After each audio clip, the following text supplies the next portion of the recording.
ST লিস্টে নন এসটিরা সুযোগ সুবিধা পাচ্ছে।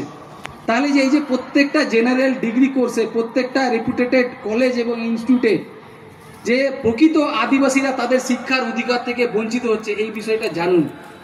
কোনো ধরনের প্ররোচনা বা প্রতারণামূলক কথাবার্তার মধ্যে আসবেন না। প্রত্যেকটা জায়গার কলেজ, ওটা শুধু বাঁকুড়া, পুরুলিয়া বা জঙ্গলমহল বলে নয়, প্রত্যেকটা এলাকার রেপুটেটেড যে কলেজ বা রেপুটেটেড যে ডিপার্টমেন্ট, সেই ডিপার্টমেন্টে এসটি তালিকায় নন এসটিদের আমরা দেখছি। এই যে শিক্ষার ইস্যুতে যে সেটা বলা হলো, এটা তো জেনারেল ডিগ্রি কোর্স তো অবশ্যই। তাহলে এই যে ডাক্তারি কোর্স, এই যে নার্সিংয়ের মতো কোর্স, ইঞ্জিনিয়ারিংয়ের মতো কোর্স, আপনারা ভেবে প্রত্যেকটা বছর আমরা 100 জন, প্রায় 100 জন কম আদিবাসী ডাক্তার পাচ্ছি।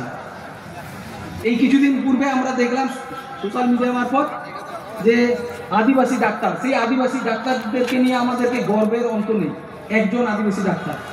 তাহলে যে পশ্চিমবঙ্গে প্রত্যেক বছর 100 জনের বেশি আমরা কম আদিবাসী ডাক্তার পাচ্ছি।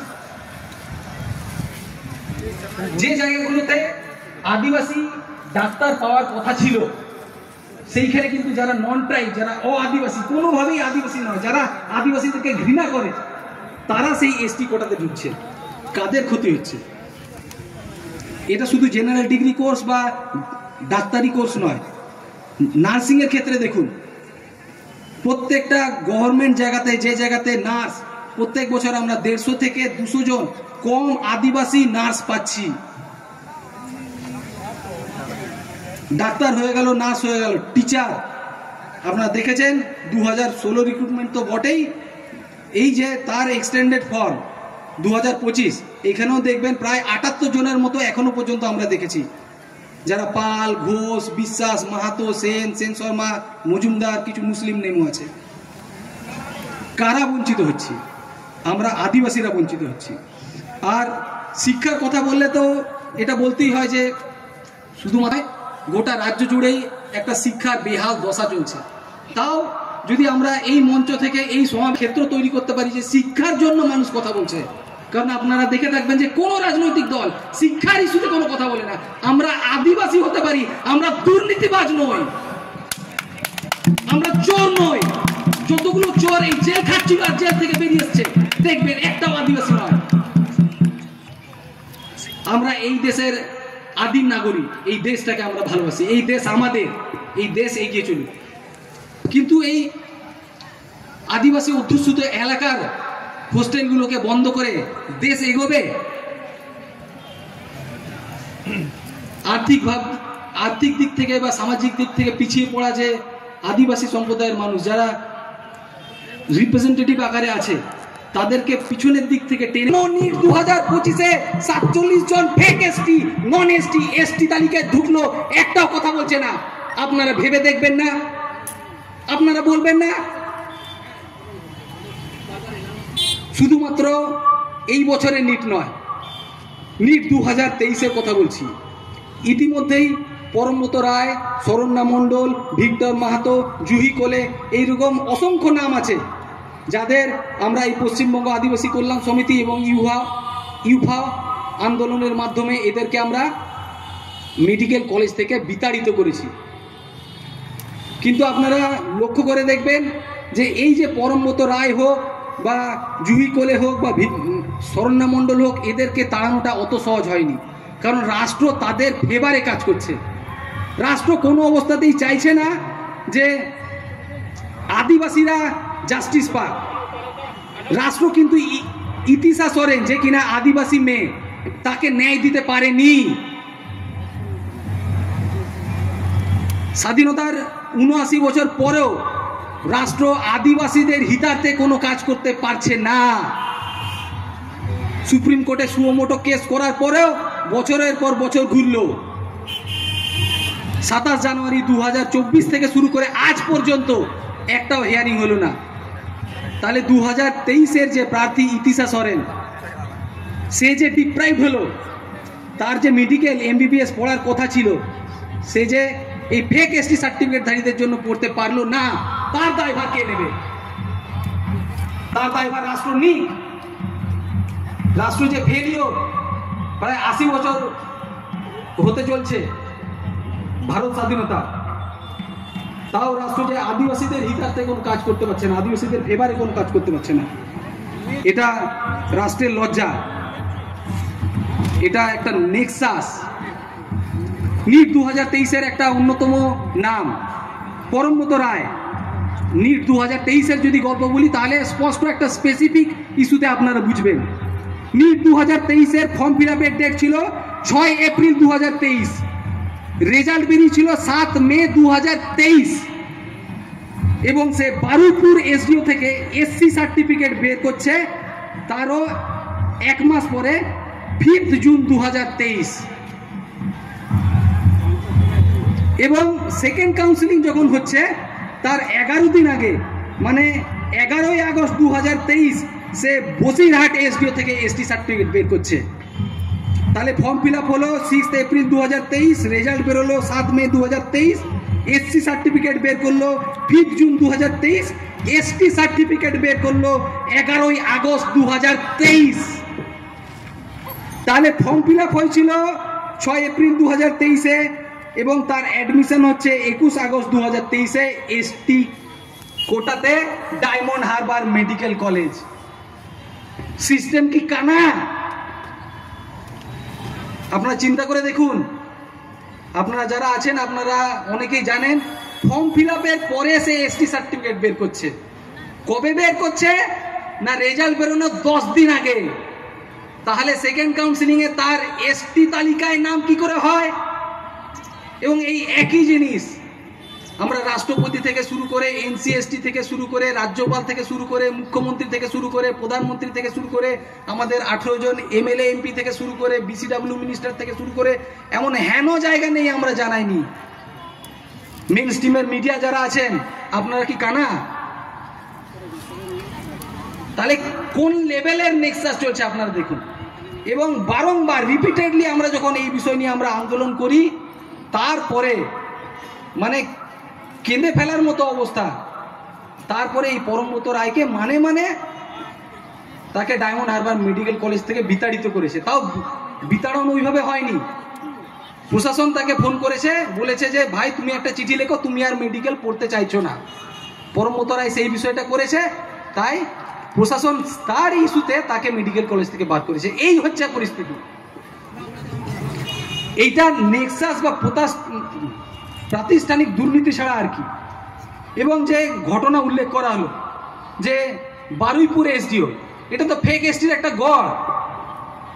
বারুইপুর এসডিওতে আপনারা জানেন যে 18 জন যারা মাহাতো পদবীধারী ব্যক্তি আছেন তাদের সাবকা সান্তাল, যারা এখানে আমাদের বৃহত্তর আদিবাসী গোষ্ঠী সান্তাল কমিউনিটির প্রত্যেকটা মানুষকে আমি প্রশ্ন করতে চাই, সান্তাল সম্প্রদায়ের মানুষদের কোনোদিনও মাহাতো পদবী হতে পারে না? না সান্তালা তিসম মাহাতি পদবী কি হয়ে দাঁড়িয়া?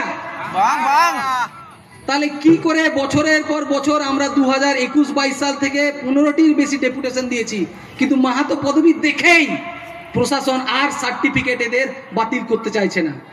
তারা এসটি হয়ে বসে আছে, তাদের এসটি কার্ড আছে, এসটি সার্টিফিকেট আছে, তাতে লেখা আছে যে অমুক মাহাতো সাবকা সান্তাল। কোন লেভেলের নেক্সাস চলছে বুঝুন।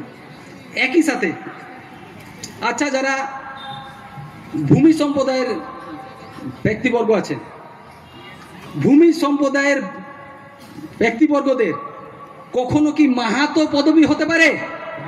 জোরে বলুন না। না তাহলে এই যে সন্দেশখালী 123 কনস্টিটিউয়েন্সির এই তৃণমূল কংগ্রেস বা বর্তমান শাসক দলের পক্ষ থেকে দুবার বিধায়ক হয়ে জিতে এসেছেন এসটি সিটে, এই সুকুমার মাহাতোকে আপনি কি বলবেন?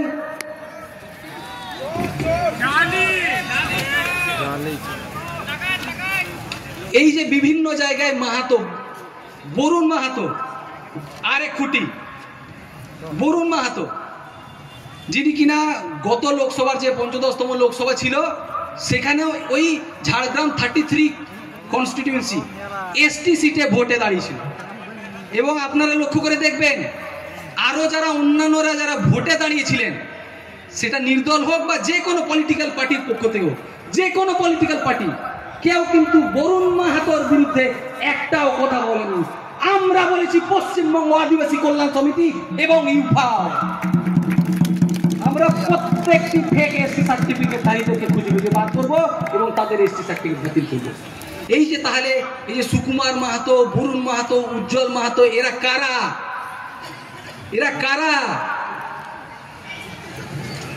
বর্তমান রাজ্য সরকারের মন্ত্রী, শালবনির মন্ত্রী, এমএলএ শ্রীকান্ত মাহাতো, ওনার একটা কথা বলছি, উনি নিজেই বলছেন আমাদের মাহাতো কুর্মীরাই, আমাদের কুর্মীরাই যারা সোনারপুর থেকে 2 24 পরগনার মধ্যে এসে বসবাস করে তারা ভূমিজ লিখে বলে এসটি সার্টিফিকেট পায়, আর যারা বাংলাদেশ থেকে এসছে 2 দিনাজপুরে এসে বসবাস করে তারা বেদিয়া লিখে বলে এসটি সার্টিফিকেট পায়। আদিবাসী ভাই বোনেরা, বাবা মায়েরা দেখুন, দিনে ডাকাতি বললেও কম হয়। এটা তো কোনো পাড়ার পল্টুদা, বিল্টুদা, সৌভিকদা এরা তো বলছেন না, এটা বর্তমান শাসক দলের শালবনির এমএলএ বা মন্ত্রী শ্রীকান্ত মাহাতোর বক্তব্য। শ্রীকান্ত মাহাতো সরাসরি বলছেন। এবং এই যে আমরা বলছি যে এই যে উজ্জ্বল মাহাতোর যে ইস্যু, উজ্জ্বল মাহাতো SLST 2016-তে সে আপার প্রাইমারিতে এসটি তালিকায় সে কিন্তু চাকরি পেয়েছে। আমাদের এখানে অনেক যারা গার্জেনরা উপস্থিত আছেন, ছাত্রছাত্রীরা উপস্থিত আছেন, আপনারা বিভিন্ন জায়গাতে চাকরির জন্য খাটছেন। এই যে উজ্জ্বল মাহাতো, ও কিন্তু এসটি তালিকায় চাকরিটা পেল। সে বাঁকুড়ার খাতড়া থেকে সে কুর্মী লিখে ওবিসি সার্টিফিকেট নিয়েছে, আর পশ্চিম বর্ধমানের আসানসোল থেকে এসটি ভূমি সার্টিফিকেট নিয়েছে। বিভিন্ন আদিবাসী সংগঠনের পক্ষ থেকে যখন আরটিআই করা হলো, আমরা যখন আন্দোলন করলাম, তার কোনো ক্রমে তার এসটি সার্টিফিকেটটা বাতিল করা হয়েছে। তাহলে এই যে এই মন্ত্রী শ্রীকান্ত মাহাতো যেটা বলছেন, এটা থেকে আপনারা বুঝুন, একই দিকে এই বিশেষ সম্প্রদায় ক্ষত্রিয় কুর্মী যারা এত বছর ধরে ওবিসির ক্ষীর খেয়ে ঢেকুর তুলে বলছেন আমরা আদিবাসী বঠি, আদিবাসী হওয়ার জন্য আদিবাসীদের ইতিহাস বিকৃতি করছেন, আদিবাসী হওয়ার জন্য লুকুর কমিটির কোনো ক্রাইটেরিয়া তাদের মধ্যে ম্যাচ করছে না, বারংবার তাদের রিজেকশনের পরেও আবার রেল অবরোধ, সড়ক অবরোধ করে এসটি তালিকায় অন্তর্ভুক্ত হচ্ছেন এবং এনারা ধরাও পড়ছেন। কখনো এই যে বরুণ মাহাতো বেদিয়া লিখে এসটি সার্টিফিকেট নিয়েছিল, তার এসটি সার্টিফিকেট আমরা বাতিল করেছি। উজ্জ্বল মাহাতো যে কিনা আপার প্রাইমারিতে 2016 SLST-তে চাকরি পেয়েছিল, তার আমরা এসটি সার্টিফিকেট বাতিল করেছি। এরকম হাজার হাজার ঘটনা আমাদের কাছে আছে, হাজার হাজার। এবারে তাহলে আপনারা চিন্তা করে দেখুন যে কোন জাদু বলে যারা ক্ষত্রিয় কুর্মী, তারা কখনো ভূমিজ, তারা কখনো সান্তাল, তারা কখনো মাহালি, তারা কখনো মুন্ডা, তারা কখনো অসুর, যা কিছু একটা লিখে তারা কিন্তু এসটি সার্টিফিকেট নিচ্ছে। তো এইটার একটা বিরুদ্ধাচরণ হওয়া চায়। এবং আমরা যে বিভিন্ন জায়গায় আন্দোলন করছি এবং প্রত্যেকটা ইস্যুতে, শিক্ষাক্ষেত্র, চাকরির ক্ষেত্র, আমাদের জনপ্রতিনিধিমূলক ক্ষেত্র, জল জঙ্গল জমিনের ইস্যু, প্রত্যেকটা ক্ষেত্রেই কিন্তু ফেক এসটি সার্টিফিকেটধারীরা থাবা বসাচ্ছে। জনপ্রতিনিধিমূলক ক্ষেত্রতে এই দুটো ইস্যুতে আমরা বললাম যে ঝাড়গ্রাম 33 লোকসভার কেন্দ্রতে বরুণ মাহাতো দাঁড়িয়ে ছিল, আমরা সার্টিফিকেট বাতিল করেছি। কিন্তু এখনো বাকি আছে সুকুমার মাহাতো, যে কিনা নিজে এসটি না হয়েও অনৈতিক উপায়ে সে ভূমিজ লিখে এসটি সার্টিফিকেট নিয়েছে। মাহাতোদের যে সম্প্রদায়, ওনারা কখনোই মানে যারা ভূমিজ তারা কখনোই কিন্তু মাহাতো কিন্তু ব্যবহার করেন। অন্যধারে অনগ্রসর শ্রেণী সম্প্রদায়ের যিনি মন্ত্রী বুলুচিক বারাই গত বিধানসভার প্রশ্নোত্তর পর্বে বলেছেন, গর্ব করে বলেছেন যে আমরা আমাদের শাসনকালে মানে এই 2011 থেকে 2024-25 পর্যন্ত 1,60,00,000 মানুষকে এসটি সার্টিফিকেট দিয়েছি। এটা অনগ্রসর শ্রেণী কল্যাণ দপ্তরের যে মন্ত্রী বুলুচিক বারাইক, ওনার বক্তব্য 1,60,00,000। আর আপনারা চিন্তা করে দেখুন 2011 সালের যে নেক্সাস, সেই নেক্সাসে মোট আদিবাসী সংখ্যা ছিল 52 লক্ষ।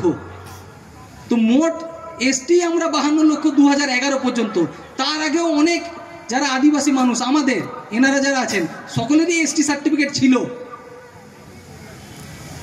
তাহলে তো হিসাব মতো স্পষ্ট বোঝা যাচ্ছে প্রায় 1 কোটির বেশি নন ট্রাইবদের এসটি সার্টিফিকেট দিয়েছে। সেই 2011-তে 52 লক্ষ থেকে এখনো পর্যন্ত যদি দেখা হয়, আমরা মেরে কেটে আমাদের যদি বৃদ্ধি হয়, ওই মেরে কেটে 80 থেকে 85 লক্ষ আদিবাসী। আর এসটি সার্টিফিকেট বিলি করা হয়েছে, ওটা কোনো ভাষণে নয়, চায়ের থেকে নয়, বিধানসভার প্রশ্নোত্তর পর্বে বলছেন যে আমরা 1,60,00,000 এসটি সার্টিফিকেট বিলি করেছি। গত ত্রিস্তরীয় যে ইলেকশন, পঞ্চায়েত ইলেকশনে আমরা দেখলাম 150টির কাছাকাছি আসনে এসটি সিটে নন এসটিরা ভোটে দাঁড়িয়েছে। তাহলে যে এই যে শিক্ষার অধিকার থেকে, আমাদের চাকরির অধিকার থেকে, জনপ্রতিনিধিমূলক অধিকার থেকে, জল জঙ্গল জমিনের যে আমাদের অধিকার, সেই অধিকার যদি পাইয়ে দিতে হয়, তাহলে আমাদের এই ফেক এসটি সার্টিফিকেটটাকে কিন্তু দূর করতেই হবে এবং এই বিষয়ে আমাদেরকে আন্দোলন করতেই হবে। তাই আমরা এই মঞ্চ থেকে আমরা মাননীয় দিদির কাছে আমরা অনুরোধ জানাচ্ছি যে কিছুদিনের মধ্যেই আপনারা যদি এই তদন্ত কমিশনের, যদি এই ফেক এসটি সার্টিফিকেট দূরীকরণের তদন্ত কমিশনের যদি ঘোষণা না করেন, তাহলে 2026-এর ভোটে আপনাদের কপালে কিন্তু অশেষ দুঃখ লেখা রয়েছে। আমরা এখান থেকে এটা হুঁশিয়ারি দিচ্ছি, আপনারা এই ফেক এসটি সার্টিফিকেটধারীদের বিরুদ্ধে যদি যথাযথ পদক্ষেপ না নেন, আমরা কিন্তু লাগাতার এবং বৃহত্তর আন্দোলন চালিয়ে যাব। এবং আজ পড়শি রাজ্য থেকেও যে সকল নেতৃত্ববর্গরা আসছেন, আমাদের কোথাও একটা আশার আলো দেখা যাচ্ছে যে আমরা আপামর ভারতবর্ষের আদিবাসীরা এক সুতোয় বাঁধতে চলেছি এবং আমাদের যে দাবি, সেই দাবি নিয়ে আমরা আন্দোলন করছি। আপনারা পশ্চিমবঙ্গের বিভিন্ন প্রান্ত থেকে, সেই দার্জিলিং, আলিপুরদুয়ার থেকে শুরু করে একেবারে 24 পরগনা পর্যন্ত যে সকল আদিবাসী দাদারা, ভাইরা, মায়েরা, বোনেরা, দিদিরা যারা এসে উপস্থিত হয়েছেন, আপনারা মিছিলে হাঁটলেন, আমাদের বক্তব্য শুনছেন, আমাদের আন্দোলনের সাথে আছেন, আর একবার সকলকে গুলুন জোহার চালকাতে ইয়ে যাহা বক্তব্য অনডেকে করে দিন। জোহার সালাম। অনেক অনেক শ্রী জোহার আমাদের রাজ্য সম্পাদক। এরপরে এখানে আমরা এইমাত্র পেলাম